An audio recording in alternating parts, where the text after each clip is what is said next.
하나님 감사합니다. 한결같이 저희를 지켜주시고 이렇게 다 같이 모여 예배하게 하시네 감사합니다. 얼굴을 맞대고 만나지는 못하지만 화면 위로나마 서로의 안부를 묻고 함께 찬양을 하고 말씀을 배우는 것이 큰 축복임을 다시 한번 느끼는 주일입니다. 어떻게 지나가는지 모르는 일상에서 조금 벗어나서 한 주를 되돌아보고 쉴 수 있는 사이클을 주셔서 감사합니다. 이 시간만큼은 우리를 붙잡고 있는 많은 생각과 걱정과 해야 할 일들을 잠시 내려놓고 온전히 이곳에 집중할 수 있도록 성령님 도우시길 간절히 구합니다.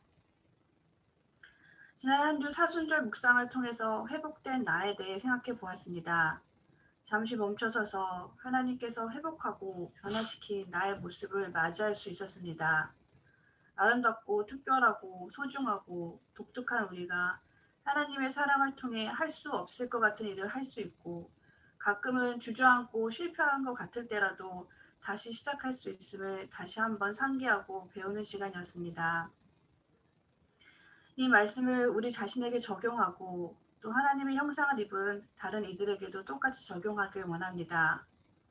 특히나 팬데믹으로 모두 힘든 시기, 끔찍한 혐오 문제가 자주 일어나는 이때 누구를 미워하고 상처내기 너무 쉬운 이때 받은 만큼 갚아주고 싶은 마음이 가득 차서 다른 생각을 하기 힘들 때 멈춰서서 주님의 말씀을 다시 한번 들여다보고 우리의 삶에 성령님께 부탁드리는 일들을 놓치지 않도록 도와주시길 바랍니다.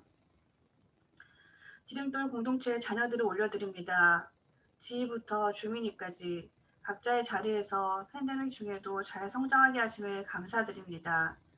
하나님의 사랑을 아는 사람들로 자라게 하시고 그 사랑으로 자신을 사랑하고 또 다른 이들을 사랑하는 사람들로 성장하게 도와주세요. 예수님의 이름으로 기도합니다. 아멘.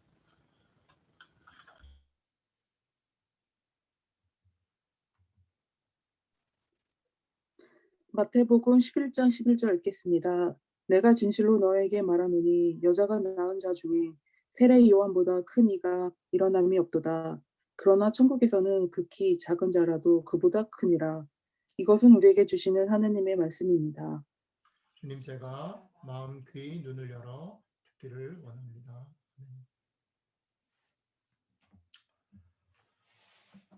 예, 저희는 금방 동은자매님 기도에도 고백했듯이 지난 한 주 동안 예수님께서 이 땅에 오셔서 그리고 또 사시면서 그리고 죽으시고 부활하심을 통해서 회복되는 세상 속에 우리 자신들의 모습들에 대해서 한 주 동안 묵상했습니다. 우리 자신들은 아름답고 소중하며 또 특별하고 세상과는 다른 존재이기 때문에 세상이 계속해서 우리 가운데 그렇지 않다. 너는 그렇지 않다. 넌 아름답지 않다. 너는 소중하지 않다. 이렇게 얘기를 하고 또 우리가 가지고 있는 내적인 그런 여러 가지 연약함, 또 과거의 상처, 또 반복되는 실수 속에서 우리가 움츠려들 때마다 그리고 또 우리의 삶 가운데 예기치 않는 여러 가지 일들, 또 도전, 그리고 각종 어려운 일들 속에서 겪게 되는 두려움과 염려들 속에서도 우리는 예수 그리스도로 말미암아 회복된 존재로, 아름다운 존재로, 또 소중한 존재로 나를 지키며 산다라는 것에 대해서 묵상을 했습니다.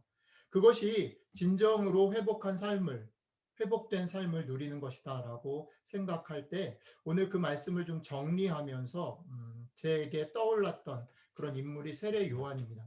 그래서 오늘은 여러분들과 같이 지난 한 주의 묵상들을 좀 정리하면서 세례 요한의 모습을 생각하면서 이 땅 가운데 본향을 향해서 순례를 하는 우리들에게 다시 한번 용기와 힘을 내보는 그런 시간이 되었으면 좋겠습니다.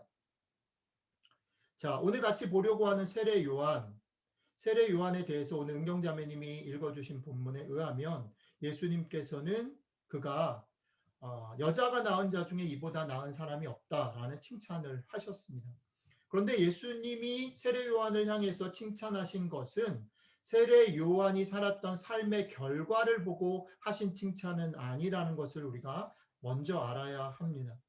삶의 결과만으로 본다면 세례 요한은 어쩌면 실패한 사람이었습니다. 자기가 가지고 있었던 뜻을 온전히 펼치지 못하고 느닷없고 어이없는 상황 속에서 불의한 죽음을 당하게 되었기 때문입니다. 한번 생각해 보십시오. 세례 요한이 어떻게 죽었습니까? 사실은 헤롯이 그를 감옥에 가뒀음에도 불구하고 헤롯이 그를 함부로 처리하지 못했는데, 그렇죠? 헤로디아의 딸 살로메의 말 한마디 때문에, 그렇죠? 네. 헤로디아와 살로메의 그 말 한마디 때문에 어이없이 죽게 돼 버린 거죠. 그런 걸 생각해 보면 세례 요한의 결론은 참 성공했다라고 보기 어렵습니다.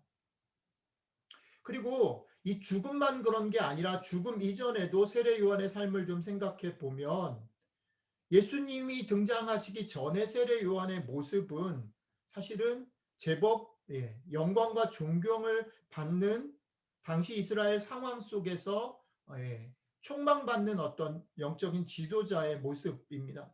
그런데 그렇게 촉망받던 한 리더, 그룹의 리더, 또 영적인 지도자였던 세례 요한이 6개월 후에 등장한 예수님의 존재 앞에 어떻게 합니까? 자기가 가졌던 모든 영광과 레퓨테이션과 모든 그런 힘들을 예수님께 양보하고 예수님께 내어드리고 어떻게 해요? 본인은 스스로 쇠하여져야겠다라고 역사의 뒤안길로 흘러간 그런 존재의 사람이었습니다. 자기도 그렇게 인식했고 자기의 삶도 그렇게 갔죠. 자, 그렇다면 그의 삶의 결과를 보고 그를 칭찬한 것이라고 볼 수 없습니다. 그렇다면 예수님은 세례 요한의 무엇을 보고 그를 그렇게 여자가 낳은 자 중에 가장 나은 자다라고 칭찬을 했을까요? 우리가 오늘 그런 맥락에서 어떤 특징이 있었길래 예수님이 세례 요한을 극찬했는가라는 부분들을 좀 살펴보면서 세례 요한이 가졌던 특징적인 모습과 그리고 또 그런 특징을 가졌음에도 불구하고 그가 가졌던 내면적인 고민의 모습을 들여다보면서 똑같이 본향을 향해서 가는 순례자로서 오늘 우리의 삶에 맞닥뜨리는 그런 문제들 앞에서 격려와 힌트를 좀 얻을 수 있는 시간이 되었으면 좋겠습니다. 자, 그럼 세례 요한의 삶으로 좀 가보도록 하지요. 세례 요한은 여러분들도 알듯이 대제사장인 사가랴의 그리고 엘리사벳의 아들로 태어났습니다. 사가랴와 엘리사벳은 아기를 낳을 수 없는 상황이었고 꽤 오랫동안 아기를 기다렸지만 그 일들을 더 이상 기대할 수 없는 상황 가운데서 천사가 사가랴를 통해서 세례 요한을 낳을 것을 예언받고 세례 요한을 낳았습니다.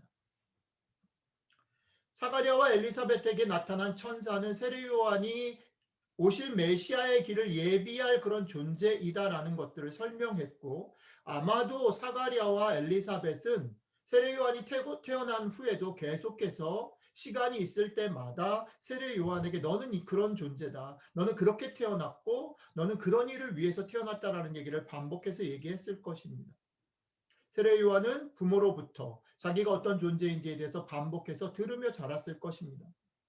결국 세례 요한은 부모로부터 들은 내용대로 자신의 삶을 자신의 부르심을 향해서 고스란히 드리는 헌신하는 그런 삶을 살았습니다. 세례 요한은 다른 지도자들과 다른 선지자들과는 달리 광야에서 메뚜기와 석청을 먹고 약대 털옷을 입는 조금은 독특한 삶의 자리를 택했고요. 그의 삶의 사역에 있어서는 대상을 지위 여하를 고르지 않고 대상을 가리지 않고 회개를 외치는 광야의 소리로 살았습니다. 그리고 세례 요한의 삶의 대단히 중요한 목적은 회개를 선포하는 것뿐 아니라 자기 뒤에 오는 이가 누구인지 그 뒤에 오는 사람의 길을 예비하는 것인지 알았기 때문에 세례 요한에게 있어서 대단히 중요한 미션 하나는 뭐냐면 누가 내가 예비하는 그 길에 오는 메시아인가라는 것을 분별하는 일이 중요했고 또 그가 메시아인 것을 발견하게 되었을 때 자기가 그동안 쌓아나왔던 모든 것들을 훌훌 털어버리고 그에게 위임하고 떠날 수 있는 삶을 살아야만 했고 그렇게 살았습니다. 세례 요한이 지위 고하를 막론하고 죄를 지적하는 회개의 메시지를 전했기 때문에 그는 결국 헤롯의 손에 의해서 감옥에 갇히게 되었고, 아까 말씀드렸던 것처럼 어이없는 고발에 의해서 결국 죽음에 이르게 되었습니다. 세례요한의 모습은 그렇게 출생으로부터 시작되어서 죽음에 이르기까지 어떻게 보면 오실 그분을 준비하고 회개를 외침으로 그것을 준비하고 그렇게 사라진 일관된 삶을 살아낸 사람이었습니다. 그렇다면 세례 요한이 그렇게 일관된 삶을 출생부터 죽음까지 어떻게 유지할 수 있었는가라는 걸 생각해 보면 좋겠습니다. 제가 보기에는 세례 요한은 그의 삶 속에 일관된 삶을 유지할 수 있는 비결을 두 가지를 가지고 있었다라고 생각이 되어집니다. 그 첫 번째는 무엇이냐면 세례 요한은 분명히 자기가 어떤 존재인지를 부모를 통해서 받았을 뿐 아니라 자신의 삶에서 확실히 알고 살았던 사람이었습니다. 요한복음 1장 29절에 보면 세례 요한은 예수님을 발견하게 됐을 때 예수님에 대해서 이렇게 말합니다. 보라, 세상 죄를 지고 가는 하나님의 어린 양이로다. 그리고 요한복음 1장 27절에는 이렇게 말합니다. 나는 그의 예수님의 신들매를 풀기도 감당치 못하겠노라. 그리고 또한 요한복음 3장 30절에는 예수님 그는 흥하여야 하고 나는 망하여야 하리라 라고 이야기합니다. 지금 금방 읽어드린 세 구절은 세례 요한이 예수님을 향해서 예수님을 발견하고 예수님을 향해서 던졌던 자신의 고백입니다. 자, 잠깐 우리들의 삶을 좀 돌이켜보죠. 우리들의 삶 가운데 우리들이 처음 먹었던 마음이 있습니다. 내가 어떤 존재다라는 것을 깨달은 그런 시간들이 있습니다. 그런데 그 내가 어떤 존재다라는 것을 깨달았던 것이 흔들리는 그런 상황들을 맞이하게 되는 큰 일 중에 하나가 뭐냐면 우리가 어떤 일들을 했을 때 어떤 사역을 했을 때 어떤 행동을 했을 때 그것에 대해서 벌어지는 결과와 반응들이 우리의 마음들을 흔들 때가 참 많이 있습니다. 내가 생각했던 것보다 내가 한 행동이 내가 한 일들이 큰 반응과 결과를 만났을 때 우리는 초심을 잃어버리기 쉽습니다. 얼마 전에 그 한국의 오디션들 중에 싱어게인이라는 오디션이 있었는데 거기에 이제 1등, 2등, 3등을 했던 사람들이 요즘에 TV에 많이 나와요. 그 친구들이 꽤 오랜 시간 동안 그런 인디 밴드로서 무명의 생활들을 했었는데 이런 오디션을 통해서 대단히 이제 인기를 얻게 되고 그렇게 되었을 때 그 세 사람이 좀 비슷한 성격이라고 저는 생각되어지는데 그 세 사람이 거의 비슷하게 고백하는 게 뭐냐면 자기들의 마음에 다짐하는 게 뭐냐면 처음 마음을 잊어버리지 않아야 되겠다. 여러 가지 연애 프로그램에 출연하면서 방송에 출연하면서 자신들이 대단히 처음 마음이 흔들리는 것을 경험하게 됩니다. 자기들이 얻지 못했던 많은 팬들이 생기고 자기들이 생각했던 기대했던 것보다 더 많은 반응들을 보면서 자신들이 처음 가수를 해야 되겠다, 노래를 불러야 되겠다라고 생각했던 마음들이 흔들린다라는 고백들을 하는 것을 보았습니다. 목사로서 저도 자주 경험하는 것들입니다. 제가 어떤 사역을 감당할 때 또 제가 했던 그 일들을 통해서 제가 생각했던 것보다 훨씬 더 큰 어떤 결과들이 나타났을 때 다른 사람들이 그 결과들을 보면서 어떤 좋은 반응들을 보였을 때 요즘에 사순절 묵상 기간에 저녁마다 그 다음날 새벽에 올릴 영상을 찍습니다. 솔직하게 고백을 드리면 유튜브에 올리고 나서 여러분들에게 카톡을 보내고 1시간도 안 돼서 과연 유튜브 몇 명이나 봤을까를 뒤져봅니다. 그리고 가끔씩 카톡을 보내면 그 카톡에 목사님 잘 들었습니다. 오늘 되게 도움이 되었습니다. 라는 한마디가 제 마음들을 되게 많이 사로잡는 것을 봅니다. 그런 반응들에 대해서 제가 가졌던 처음에 그 묵상을 녹화할 때 그 본문을 묵상할 때 나에게 주셨던 하나님의 말씀 그 감격들보다는 그것들이 일어나서 어떤 일들을 일으키는가에 대한 반응들에 대해서 훨씬 더 내 마음이 끌리는 것을 봅니다. 그렇습니다. 우리는 우리들의 삶 가운데 나와 연관되어져서 내가 애를 쓰며 수고해서 벌어지는 상황과 결과들의 영향을 받게 된다라는 겁니다. 자, 다시 세례 요한의 상황으로 돌아가 보죠. 당시 상황 가운데 세례 요한의 위치가 그렇습니다. 자기의 죄를 지적하는 요한을 헤롯이 가두었는데 본문에 보면 이렇게 얘기합니다. 헤롯이 요한을 옥에 가두었음에도 불구하고 그에게 함부로 손을 대지 못했다라고 얘기를 합니다. 왜냐하면 헤롯은 요한을 죽이고 싶었으나 많은 사람들이 요한을 예언자로 여기고 있었으므로 그들을 두려워하였다라고 마태복음 14장 5절에 얘기하고 있기 때문입니다.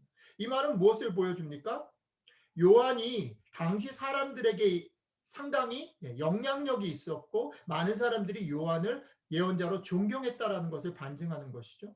또 누가복음 11장 1절과 요한복음 1장 40절에 의하면 예수님의 제자 중에 안드레나 몇몇 제자들은 원래 예수님을 따르기 전에 요한을 따랐던 제자였습니다. 그리고 그 예수님의 제자들이 예수님에게 누가복음 11장에 주님 가르쳐 주신 기도를 가르쳐 주십시오라고 말할 때 뭐라고 얘기를 하냐면 요한이 그의 제자들에게 가르쳐 주신 기도를 우리도 가르쳐 주십시오라고 얘기를 합니다. 그렇죠? 이런 증거들은 요한이 처음에 광야에서 약대 털옷을 입고 메뚜기와 석청을 먹었을 때와 비교해 봤을 때 그의 사역을 통해서 그가 상당히 당시 사회 속에서 영적인 영향력, 사회적인 영향력을 가지고 있다라는 것을 보여주는 증거들이라는 거죠. 그렇죠? 앞에서 말씀드렸던 것처럼 우리와 같이 비추어서 생각을 해보면 요한은 처음에 자신의 모습과는 비교할 수 없을 정도의 그런 사역의 결과와 영향력 안에 있었다라는 겁니다. 그런데 거기에서 요한이 그런 영향력과 사람들의 반응들 안에서도 흔들리지 않고 자기 자신이 누구인지 자기의 존재가 어떤 존재인지를 명확하게 가지고 있었기 때문에 그가 가지고 있었던 초심을 흔들리지 않고 일관성을 유지할 수 있었다라는 것입니다. 요한이 고백한 자신이 누군가에 대한 고백은 이렇습니다. 요한복음 1장 23절에 보면 이렇게 고백하죠. 사람들이 묻습니다. 네가 메시아냐? 아니다. 네가 엘리야냐? 아니다. 그럼 넌 누구냐? 요한의 고백입니다.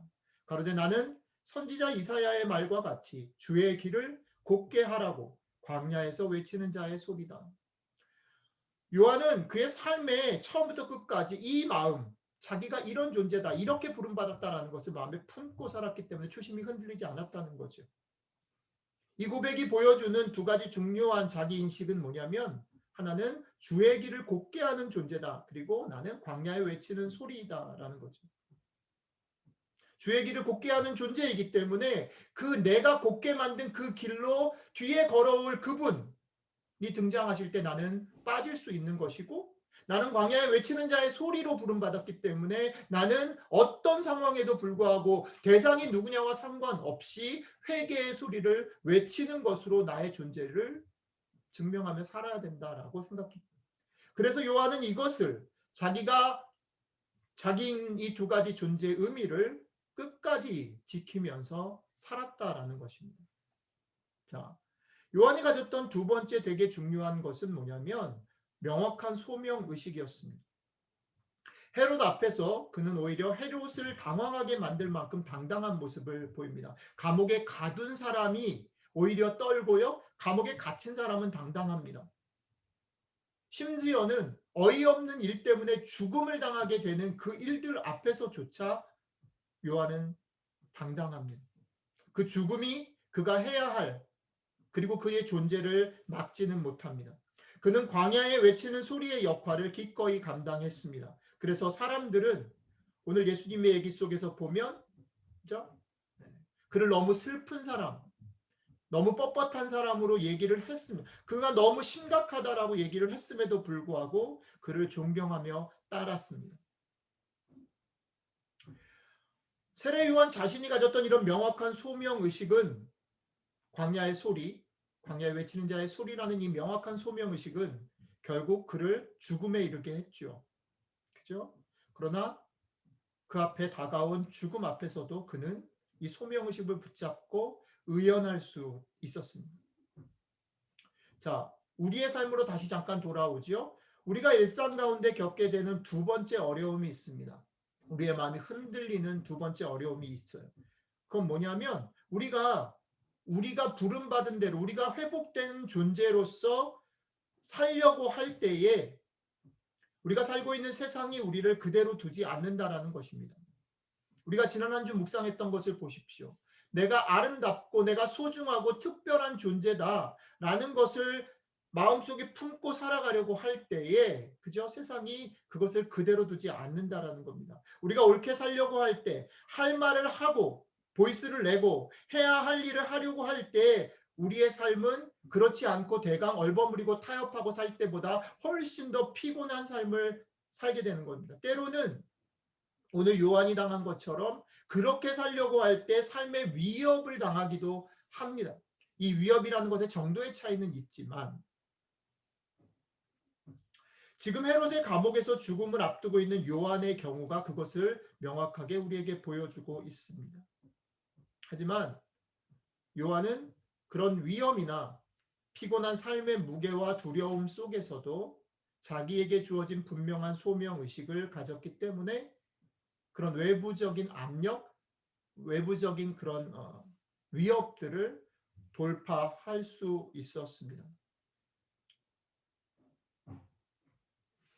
세례 요한은 자기 존재에 대한 분명한 인식, 또 자기의 부르심, 소명에 대한 분명한 이 두 가지 인식 때문에, 이 확신 때문에 자신의 삶에 불어닥치는 긍정적인 부분, 그죠? 자기 사역의 결과들 때문에 사람들이 막 흥분하고 자기를 좋아하는 일들, 그리고 또 자기를 위협하고 자기를 어렵게 만드는 부정적인 일들, 이 두 가지 일들을 잘 돌파하며 삶의 일관성을 지킬 수 있었습니다.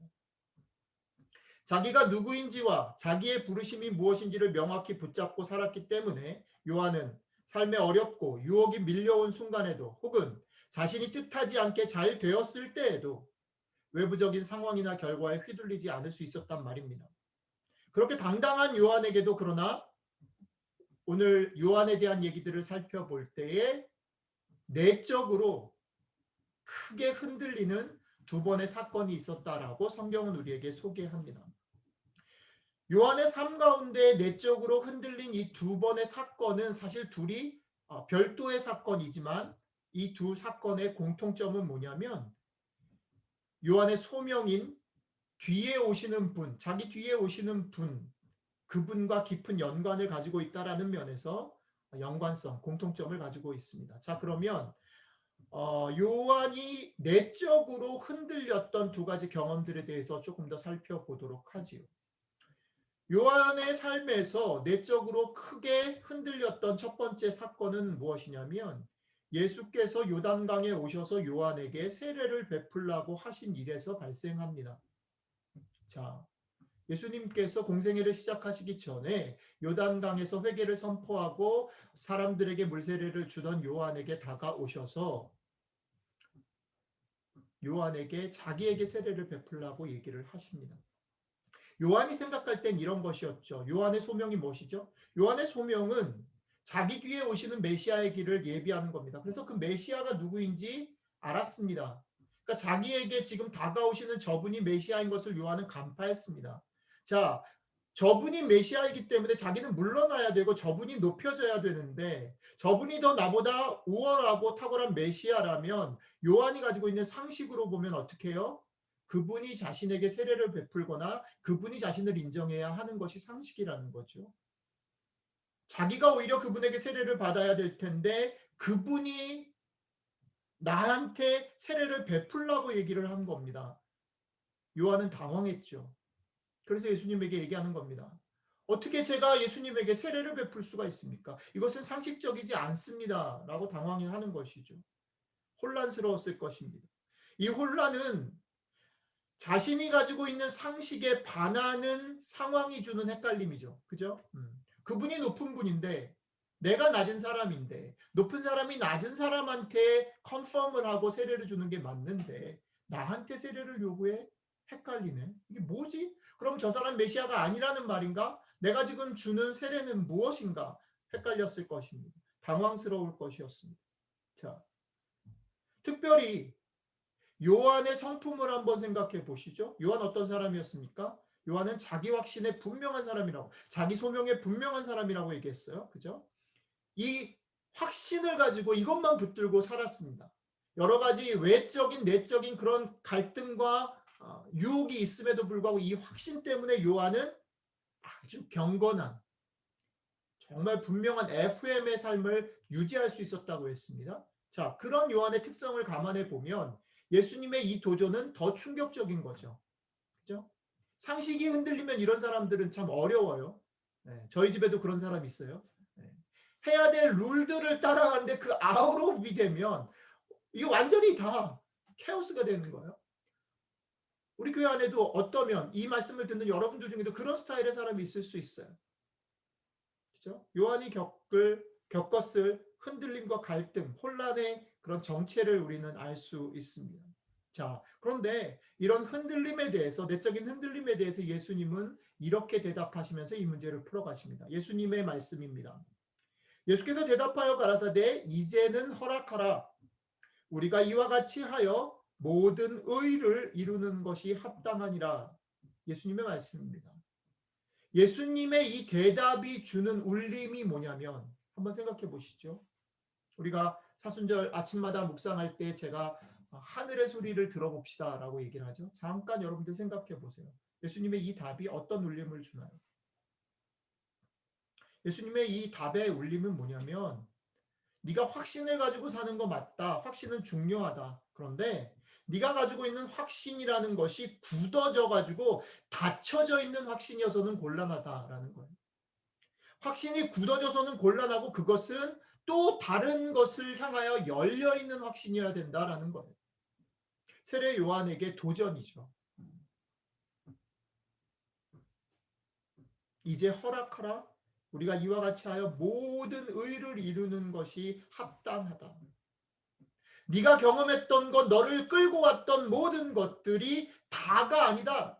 더 가야 된다라고 할 때에는 그 확신을 열고 또 새롭게 다가오는 하늘의 소리 앞에 반응해야 된다는 거죠. 유연한 유연성을 가져야 한다라는 것입니다. 그게 첫 번째 내면적인 흔들림에 대한 예수님의 해법이었습니다. 자, 세례요한의 삶에 있어서는 또 하나의 흔들림이 있었습니다. 두 번째 흔들림은 이제 죽음을 앞둔 감옥에서 요한의 마음속에 일어난 저 사람이 정말 메시아일까에 대한 최종 확인에 대한 갈망이 있었습니다. 그래서 요한은 자기 제자들을 예수님께 보내어서 묻습니다. 오실 그분이 당신이십니까? 알려주십시오. 저에게 이제 마지막 최종 확신이 필요합니다. 제가 평생을 걸고 살아왔던 이 길이 맞는 것인지를 확인해 주시면 좋겠습니다. 라고 요청합니다. 첫 번째 흔들림과는 조금 차원이 다른 것 같아요. 두 번째 흔들림은 자기가 가지고 있었던 확신에 대한 최종 점검의 성격을 띠고 있습니다. 자기가 평생을 던져 달려왔던 시간의 끝에서 누구나 자기가 가지고 있었던 것보다 더 큰 권위로부터 확증을 받고 싶은 마음이 드는 것은 자연스러운 일이기 때문입니다. 자, 이런 요한의 갈망 앞에서 예수님은 이렇게 대답하십니다. 요한의 제자들 앞에 이렇게 말씀하시죠. 너희가 가서 듣고 보는 것을 요한에게 고하되 소경이 보며 안진뱅이가 걸으며 문둥이가 깨끗함을 받으며 귀머거리가 들으며 죽은 자가 살아나며 가난한 자에게 복음이 전파된다라고 말하라 라고 하셨습니다. 자, 여기서는 어떤 메시지가 여러분들의 귀에 들리시나요? 자, 너가 확신을 가지고 살아왔던 그것이 그리고 그 확신에 기초한 내가 메시아인 것을 듣고 싶으냐? 자, 증거를 보여줄게. 하나님께서 구약 성경에 약속을 주셨습니다. 그래서 지금 예수님께서 하신 이 소경이 보며 안진뱅이가 걸으며 문둥이가 깨끗함을 받으며 귀머거리가 들으며 죽은 자가 살아나며 가난한 자에게 복음이 전파된다라는 이 말은 두 가지 양면이 있죠. 하나는 이사야서 60장에 통해서 이미 예언된 것이고 메시아가 오면 이런 일이 일어날 것이다로 예언된 것이고 또 하나 다른 측면은 뭡니까? 지금 예수 그리스도로 말미암아 여기서 일어난 일이라는 거죠. 너희가 지금 보고 있는 그 일이 일어나고 있다. 근데 그 일의 원래는 무엇입니까? 그것이 구약의 예언이다. 이사야의 예언이 여기서 지금 성취되고 있다라는 것을 증거로 얘기하십니다. 자, 이 말이 뭡니까? 하나님의 약속은 지금 여기서 성취되고 있어야 하는 것입니다. 성취가 되고 있다라는 겁니다. 자, 세례 요한이 가졌던 내가 누구고 나의 소명이 무엇인가라는 그것은 세례 요한 개인이 갖는 종교적인 환상이나 종교적인 확신 혹은 정신 승리가 아니어야 하는 것이고 정신 승리가 아니다라고 예수님이 다시 컨펌해 주는 거죠. 그것은 현실 속에서 예수 그리스도를 통해서 분명히 이루어지고 드러나고 있다. 이것이 증거다. 그것을 너희가 봤으면 세례 요한에게 그것을 제출해라. 라고 말씀하시는 거죠. 세례 요한 네가 확신하고 믿고 따랐던 그거는 네 정신 세계 속에서 너 혼자 품었던 생각이 아니라 지금 여기서 나를 통해서 일어나고 있다. 그러니까 네가 맞다라고 컨펌하시는 것입니다.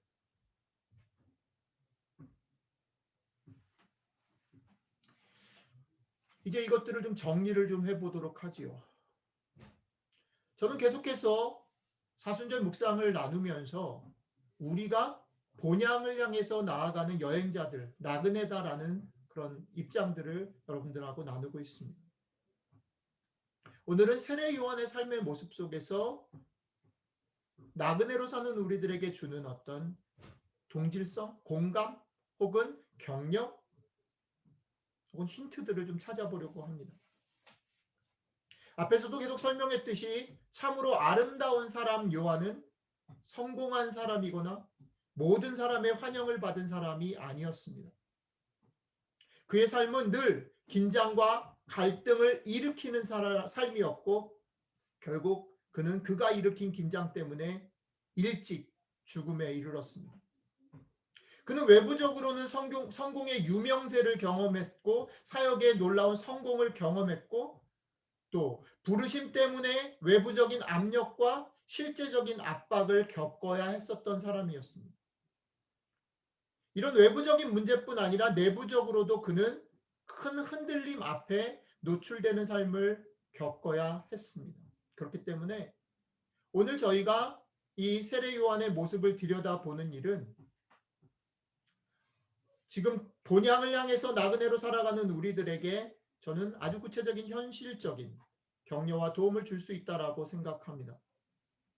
그래서 오늘 말씀을 정리하면서 저는 이 말씀을 듣고 있는, 나누고 있는 여러분들이 요한의 모습을 보면서 요한이 정말 아름다운 사람이다라는 말을 우리가 들으면서 그가 가지고 있는 장점만이 아니라 장점을 내가 본받아서 요한처럼 그렇게 살아야지, 소신 있게 확신 있게 살아야지, 소명을 붙잡고 살아야지라는 장점만 보는 게 아니라 그의 흔들림과 그의 삶 가운데 던져진 끝없는 도전과 유혹과 압력을 통해서 아, 요한도 그랬구나. 요한도 우리가 겪는 압력과 도전과 유혹과 흔들림 속에 있었구나라는 삶들을 보면서 공감과 위로를 먼저 받기를 원합니다. 그리고 그가 보여준 믿음의 싸움이, 그가 보여준 순례자로서의 삶이 종교적인 정신 승리가 아니라 실제 그의 삶 가운데서도 일어나는 구체적인 승리고 그 구체적인 승리가 결국 우리가 도착하는 본향에서 다시 오실 예수 그리스도로 말미암아 완성될 궁극적인 승리라는 예수님의 대답 안에서 한 번 더 격려와 위로와 힘을 얻는 시간이 되었으면 좋겠습니다. 예, 제가 여러분들과 사순절 내내 나누고 있지만 여러분들과 저는 여기 일상 속에서 본향을 향하여 가는 나그네들입니다.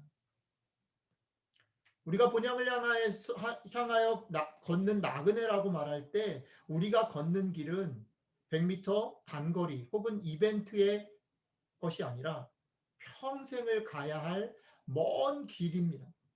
그리고 그 길은 결코 간단하거나 쉽지 않습니다. 그렇기 때문에 오늘 세례 요한의 모습 속에서 우리는 더더욱 내 자신이 누구이며 나는 무엇으로 부름받았는지를 아는 일에 깊게 뿌리를 내려야 함을 배웁니다. 여러분들이 사순절 묵상을 통해서 여러 가지 격려와 또 도전의 말씀들을 통해서 여러분들이 가지고 있었던 여러분들이 어떤 존재이며 또 여러분들이 어떤 부르심을 향해서 나아가야 하는지를 더 깊게 뿌리내리기를 주님의 이름으로 축복드립니다. 그리고 그 내려진 뿌리가 여러분들의 확신이 여러분들 자신의 삶, 여러분들의 가정의 삶, 여러분들 주변에 일어나는 것을 확실하게 견고하게 하는 것뿐 아니라 그런 닫힌 확신이 아니라 우리의 삶 가운데 여러 가지 일들이 있잖아요. 이번 주만 해도 그쵸?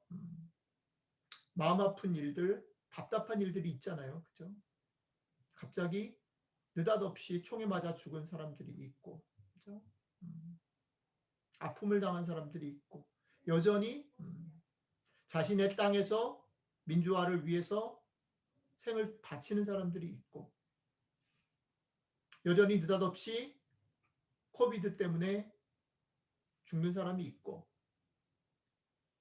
여러 가지 혐오와 여러 가지 상처와 오늘 아침에도 또 총기 사고가 있어서 또 죽었다라는 얘기를 들었습니다. 그죠?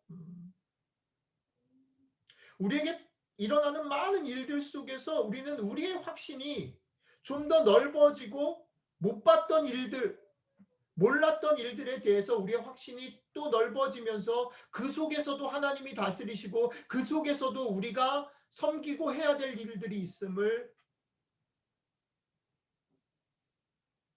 배우고 확장해 나아갔으면 좋겠다는 것이죠. 그러기 위해서도 우리의 확신은 좀 더 겸손하게 열린 확신이어야 합니다. 그렇게 되시기를 축복합니다. 마지막으로 우리 모두가 여기 보냄받은 곳에서 구체적인 열매를 맺으며 궁극적으로 본향해서 그 우리가 지금 여기서 맺는 작은 열매들이 완성될 것임을 기억하며 살았으면 좋겠습니다. 그리스도인이 이 땅 가운데 애를 쓰고 수고하는 것이 세상 전체를 완전히 하루아침에 바꾸진 못할 것입니다. 여러분들이 예를 들어서 아픔에 참여하고 어저께 저녁에도 저는 못 갔지만 우리 아이들과 지 엄마가 렉싱턴에 다녀왔는데 그렇게 다녀온다고 해서 헤이트 크라임이 완전히 없어지는 것이 아니죠. 그러나 그럼에도 불구하고 그런 작은 참여와 그런 소리를 내는 것, 표현하는 것들이 중요한 구체적인 실천들이 중요합니다. 이번 사순절 기간 동안에 큰 일이 아니지만 리사이클들을 해보고 또 생명이 귀하다라는 것을 들어보고 실천해보고 그죠? 잠시 나가서 하늘을 좀 보고 잠시 시간을 내서 가족들이 같이 말씀을 읽고 하는 일들이 별것 아닌 것 같지만 이 작은 실천들을 통해서 우리들의 삶 가운데 우리 가정 안에 우리가 속해 있는 사회 안에 그렇죠? 하나님의 나라가 구체적으로 일어나는 것이 돼야 된다는 것입니다. 내가 머릿속으로만 상상하고 그래야 한다라고 묶여있는 것이 아니라 우리들이 구체적으로 작은 것들을 통해서 작은 열매들과 작은 승리들을 경험하고 그것들이 궁극적으로는 하나님께서 우리가 본향에 도착할 때 예수 그리스도가 다시 오실 때 완성될 승리의 싸움이다라는 것을 우리가 확신을 가지고 나아갈 때 우리는 이 긴 싸움에 대해서 포기하지 않고 갈 수 있는 것이라는 것이죠. 여러분들과 제가 오늘 세례 요한의 모습 속에서 이런 것들을 보고 같이 누릴 수 있게 됐으면 좋겠습니다. 오늘 말씀을 맺으면서 이렇게 기도하고 싶습니다. 주님, 우리에게 다시 믿음의 용기와 우리 안에 계시는 성령님의 도우심으로 힘입어서 포기하지 않고 뿌리를 깊게 내리고 또 열려있는 겸손한 확신으로 그리고 구체적인 실천을 통해서 하루하루 한 걸음 한 걸음 본향을 향해서 나아가는 우리들이 되게 도와주십시오. 이 기도가 여러분들과 저에게 큰 힘과 격려가 되기를 주님의 이름으로 축복합니다. 잠시 기도하겠습니다. 주님, 요한의 삶의 장점들도 보지만 그의 삶의 곤고함과 도전과 혹은 유혹과 흔들림이 있었음을 보면서 우리들의 삶과 다르지 않음을 기억합니다. 그리고 요한의 삶들이 우리에게 격려가 되었으면 참 좋겠습니다. 그도 그렇게 흔들림 속에서 포기하지 않고 살아갔다면 우리도 그렇게 살아갈 수 있으면 좋겠습니다. 그렇게 살기 위해서 우리가 누구이며 또 우리가 어떤 부르심 앞에 있는지를 더 뿌리 깊게 알고 뿌리를 내릴 수 있기를 도와주십시오. 그리고 우리의 확신이 닫혀져 있는 확신이 아니라 겸손함으로 열려있는 확신으로 나아가서 우리들의 삶에 있어서 구체적인 환경 속에서 소리를 내야 될 때 소리를 내고 사랑해야 될 때 사랑하고 용기를 내야 될 때 용기를 내므로 그 열매들을 하나님께서 궁극적으로 승리하실 그 열매들을 여기서도 맛보며 살아갈 수 있도록 도와주십시오. 주님, 우리에게 두려움이 있습니다. 우리에게 연약함이 있습니다. 그러나 그럼에도 불구하고 우리 속에 계신 성령님 우리를 이번 한 주 지켜주셔서 우리가 사는 이 땅에서 우리가 부름받은 이 땅에서 천국을 하나님의 나라를 미리 맛보며 살아가는 저희들이 될 수 있도록 함께해 주십시오. 감사드리며 우리 주 예수 그리스도의 이름으로 기도드렸습니다. 아멘. 예, 안 목사님